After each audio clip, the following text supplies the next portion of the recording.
Hey everybody, it's Francina Simone, and we are back with the power of now. This is part 2, the ego and the mind. So previously in part 1, we talked about the importance of practicing now, or the importance of presence, and discussed that. That'll be linked down below, that video. You can see it, and maybe it'll be in a series playlist or something like that. It'll be easy to access.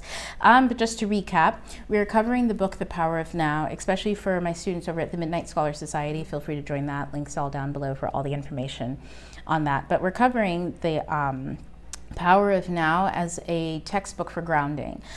It's great because it puts emphasis on the presence and what presence actually means in a practical way, and for you to move your consciousness into presence. Now, the importance of presence is so that you can be observant of when you are not present.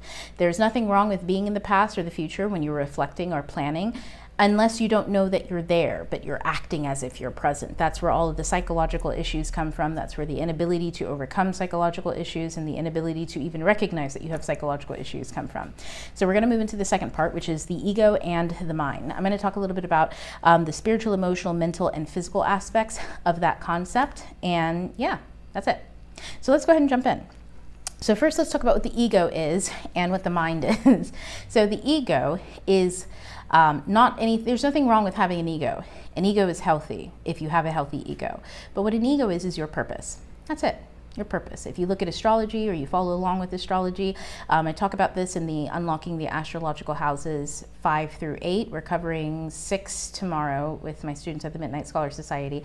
But the 5th house is all about the house of ego, the house of will, how you put your will out into the world. And the purpose of ego is for you to self-express who you are. So we have the first house, or Aries, who is all about your self-concept. Your self-concept is not the same thing as your ego. Your self-concept is the inspiration, the dreams that you have, and the way in which you want to act out into the world. How you act that out into the world is the development of your ego. The purpose, my purpose is, for instance, my self-concept is an author. Okay, I'm an author. I write books. That is the way, and the easiest way in which I can describe what I do in the mundane world. I write books. My name is on that book. It's mine. And so, but there are many ways in which someone can go about being an author, right? You have the tortured poets. You have, I always say, the celebrity gossips, the ones who write the tell-alls, the mystique, psychological thrillers, people who always seem to be in some weird stuff. You have different types of ways of being an author. Those are egos. Those are aesthetics. The way in which you express your will onto the world. So that being said, a healthy ego just helps you express yourself. Oh my goodness, that lighting, oh, that was horrible. Let me turn down the lighting on my iPad. But the way in which you express yourself is perfectly fine. That's healthy and natural. It's the problem comes in when we become attached to those expressions, when we become attached to the fact that I am the starving, tortured artist. You know, there are many writers who feel that way, and so they're never able to reach success until after they're dead and gone. Then everybody finds out about them and spends all their money buying their work. Why? Because they, you know, in the world, they had to be a starving, tortured artist. They could not be a successful one. And you might be thinking, oh, well, if it was that easy. No, it is that easy, but it's also very incredibly difficult because you're constantly combating scripts and ideas and essentially the past, the experiences that you've had that tell you what life is, and the future, the experiences that you try to navigate, or the plans that you concoct to avoid the negative experiences that you've had in the past. Those two places is where the ego loves to be, or an unhealthy ego loves to be. A healthy ego understands that the past is for reflecting on the now, and that the future is for planning based on right now.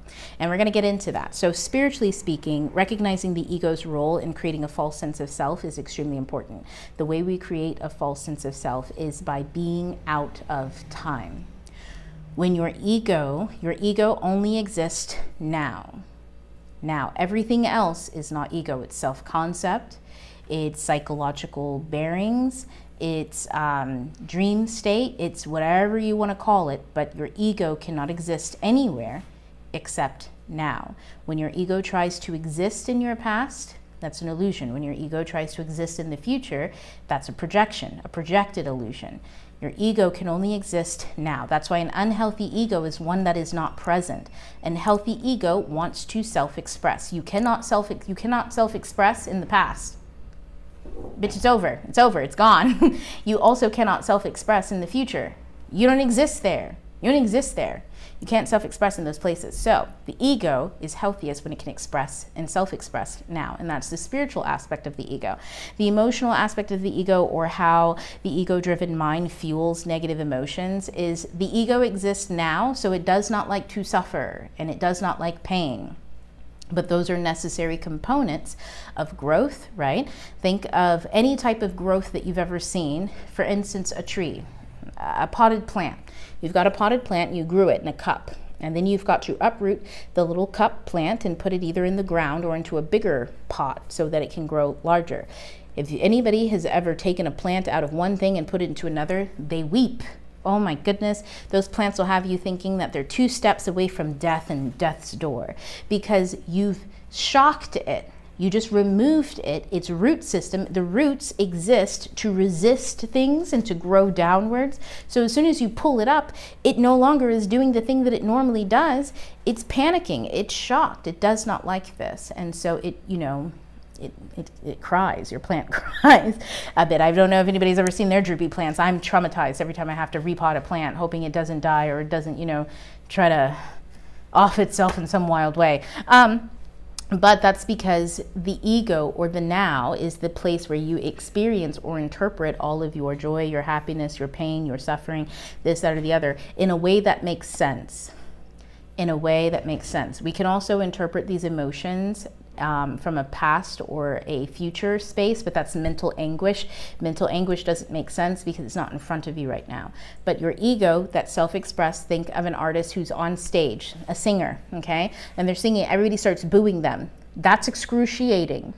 That's excruciating. And sometimes you have to be booed and have that experience because you put yourself out there. So you have to know what's your audience and what isn't your audience. If you normally open for, I don't know, rock bands, and you're all of a sudden opening for a rock, I don't know, a soft indie concert, and the crowd's just not vibing the way that it normally does, that's an experience that teaches you something. However, the ego can be a bit fragile, and it takes that and it internalizes it, and oh, I must be terrible, I must be this, that, and the other. Not recognizing, no, it's just the audience. You're just getting information about how you can interact in this world in a way that's conducive or fits you. And so you have to go out and experience things to be able to take that experience and reflect on it, and then make new choices and decisions based on that experience. So the ego is always trying to do that, but it's also trying to avoid negativity. The problem is if you go in or you focus on avoiding negativity, spiritually speaking, that doesn't work. Whatever you try to avoid is what you draw towards you, because that's what your attention is on. The point of the ego is to place its attention on a thing so that you can learn and experience that thing. So if you place your attention on negativity or avoiding suffering, you will find yourself in situations in which you have to try to avoid the suffering. So that's just how that works. It's really shitty, but that's what the ego does. That's why it's important when you can bring yourself into the present. You can recognize a situation that is suffering that is happening to you presently. In other words, you're out on stage, you're in front of a crowd, and these people are booing you. That's a problem that's happening to you in the current moment. And in that moment, you can be inspired to do something about it. That could be walk off stage and be like, oh, absolutely the fuck not. And maybe some people will see that as you surrendering. Maybe some people will see that as you holding a boundary. Who the fuck cares? You're inspired to act in a way that actually resolves an issue that you are facing in that moment. Now, if that same artist 3 years from now is like, I don't want to do a concert with, anybody new. Only the people that I already know are going to have audiences that are the best, this, that, and the other, because I'm living in the past and I don't want to have to experience that previous suffering. This artist now will stifle their self-expression in order not to repeat a same issue. This artist is not living in the present moment, facing the problems that are in front of them, such as you need to go out and get in front of an audience. What audience would you like to get in front of? Who do you want to curate music for? Yourself or other people? If it's for yourself, the audience doesn't matter.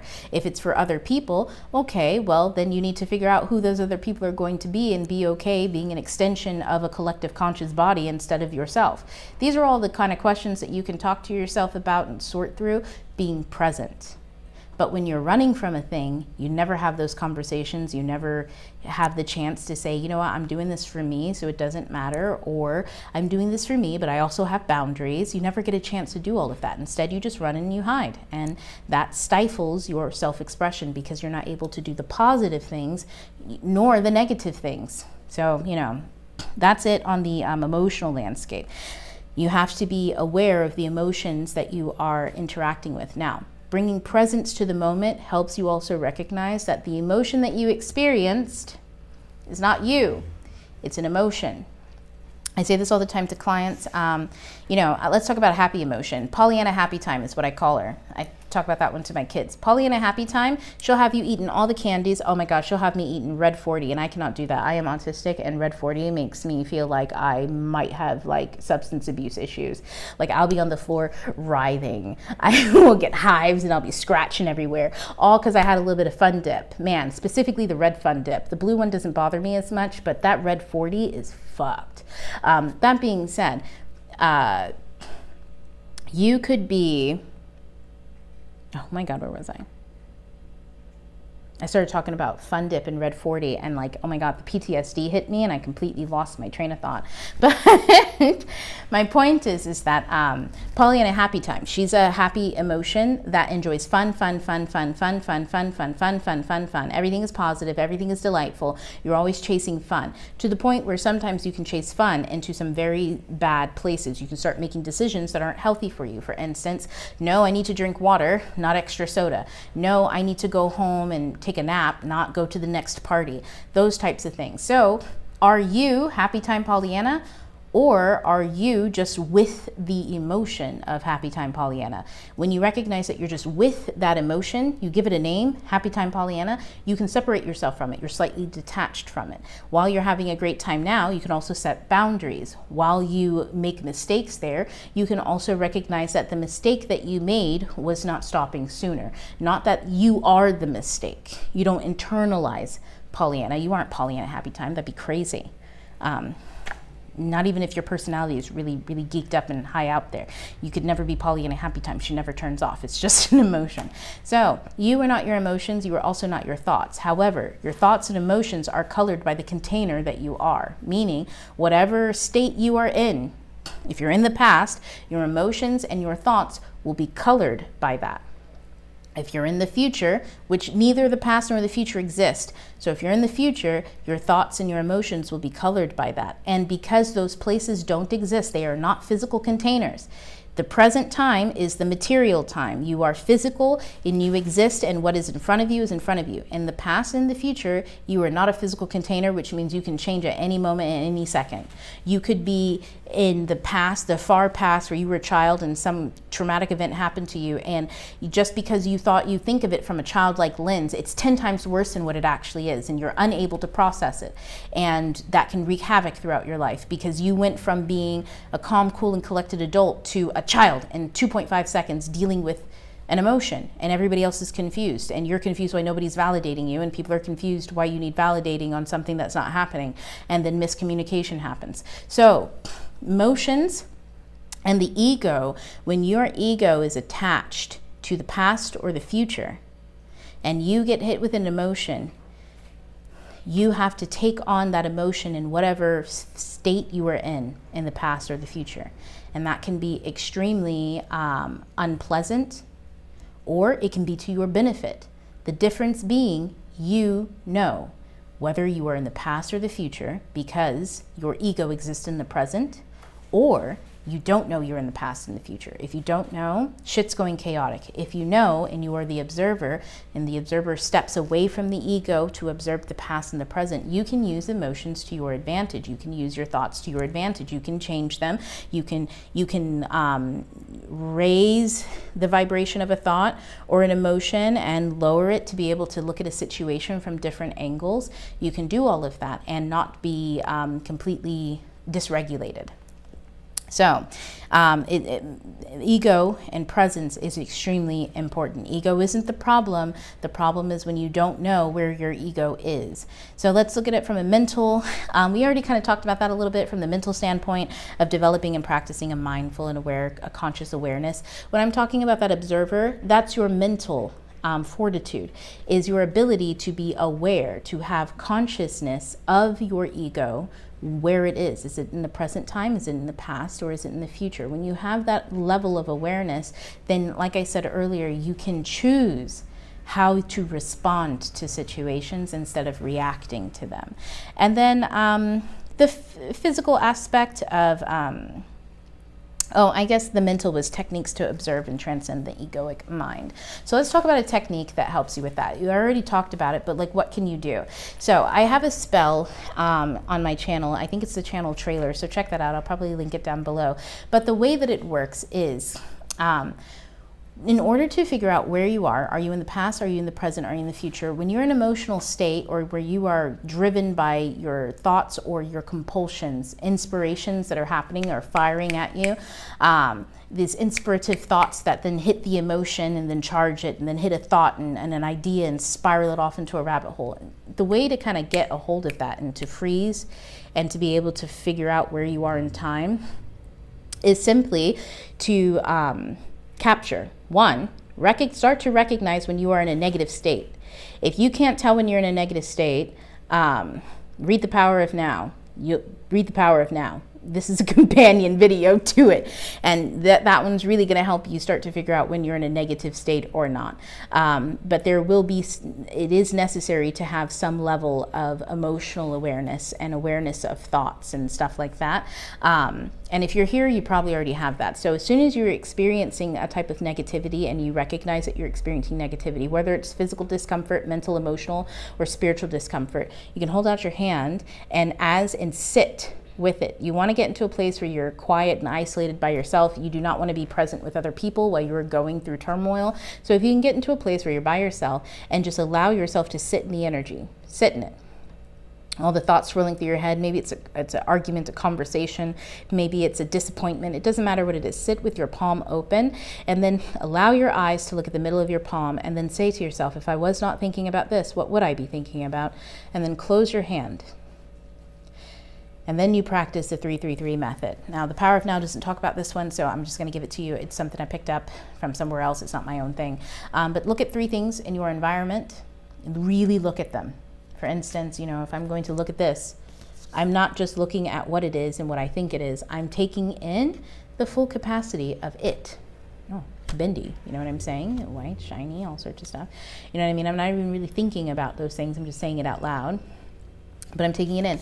And then do that with 3 different things. Really look at a thing. Really look at it. Understand it as it exists. Not what its function is, not what it does for you, not what it means to you, just its existence. I mean, sometimes you'll be shocked at some of the stuff that you look at and you're like, how the fuck did this come into existence? Let yourself say those silly things. It's a childlike wonder. Say and think those silly things, and then 3 smells or sounds or textures, feel something, taste. What can you taste? Just 3 things, and then move your body in 3 different ways. And that will slowly bring you into the physical environment that you were in, and to the tactile environment that you were in. And once you're there, sit in it. Sit in it. That's presence. Now, if it's not the same place, if all of a sudden the arguments aren't happening, that's because they never were. That was in your mind. You were in the past. Now you can identify where you were. That's a technique. If you were planning to avoid something, fear, that's future. That's where you were. Now from there, you can start using some techniques and tools from either The Power of Now or other resources to deal with those things. But this is how you take yourself from the ego trapped in the past or the future to the observer. You bring the ego to the present moment. And then, because you've detached yourself, you detach the ego from the past or the ego from the future, you can now become the observer and recognize, while the ego is in the present moment, right? There's also another you that exists, that little like clunker up there, you know what I'm saying? And that's an observer. You are observing. So you can also observe the past from that detached state. You don't have to take your ego there, and you can observe the future. Now, again, the tools and stuff like that into doing that are up to the resources that you have, and you can put those things into practice. But That's a huge thing. Try it, do it. It really works. You're going to have to put that into practice multiple times, and to make it part of your daily practice. Wake up in the mornings and put yourself into the present moment. Do that throughout the day, things like that. So when it comes to the physical manifestation of ego-driven stress and anxiety, this is a huge thing. This is why you want to put this into practice. When you don't put those things into practice, bringing yourself into the present, instead you practice bringing the past into the present, or the future into the present. Because where does your ego have to exist? In the now. Your ego, your physical body, always exists in the now. As soon as you start having a conversation with someone, but you're in the past, you are having a totally different conversation than somebody else, and they'll never know it, and you'll never know it, and except for the fact that everything just seems to go wrong, or there are misunderstandings galore. You may be trying to work on something and work on a project, but it just never moves, and you're always stuck, and you'll never know why. Well, it's because you're either working from the place of the past or working from the place of the future in some way, shape, or form.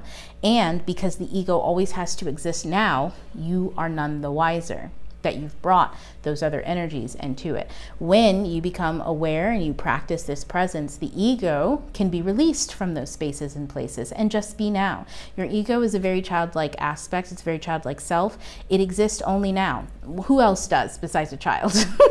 And a very, very young child, like a toddler child, exists always right now, just now. And yes, that can be an unhealthy thing. Like children grow and learn things in order to be able to exist and to be able to have patience, right, and things like that. Well, it's lucky that if you're watching this content, you're an adult, so you have an observer who has grown and has that growth to be able to reflect and to plan, but also the wherewithal to let the child or the ego play, self-express.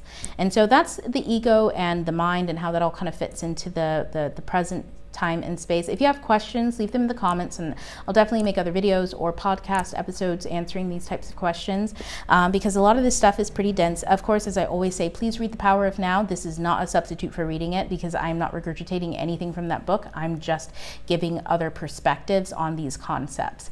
And so it is really important to read that book, put into the practice. I also recommend reading Practicing the Power of Now, maybe that one first before The Power of Now, if this is something really new to you. But if like what I'm saying makes an awful lot of sense, you can go ahead and jump into The Power of Now. By all means, I still do recommend practicing The Power of Now, simply because it has a lot of those practical aspects of things that you can do, and tricks, and tools for you. Tips, tricks, and tools for you to use in order to stay present and all of that, and to embrace these kinds of concepts. So yeah, check out the next one. That's going to be The Power of Consciousness. We're going to run into that, so keep an eye out for that. Also, join the Midnight Scholar Society or my newsletter. My newsletter is free. Midnight Scholar Society is $20 a month, and you get 4 classes, an exclusive podcast, and we do a book club every month. It's really cool shit, really cool stuff. Otherwise, you can purchase my courses down below. I have a tarot course and astrology, unlocking astrology, the houses 1 through 4, and soon houses 5 through 8 will be available in the month of June. So do keep an eye out for all of that. All of the stuff that I talk about is always it's always stuff that applies. It's always stuff that kind of layers into itself. So the more you learn, the more you grow, all that kind of stuff. So have fun. I'll see you on the other side, and T2L, so talk for now. Oh, don't forget to like, subscribe, and share. Yeah, okay, bye.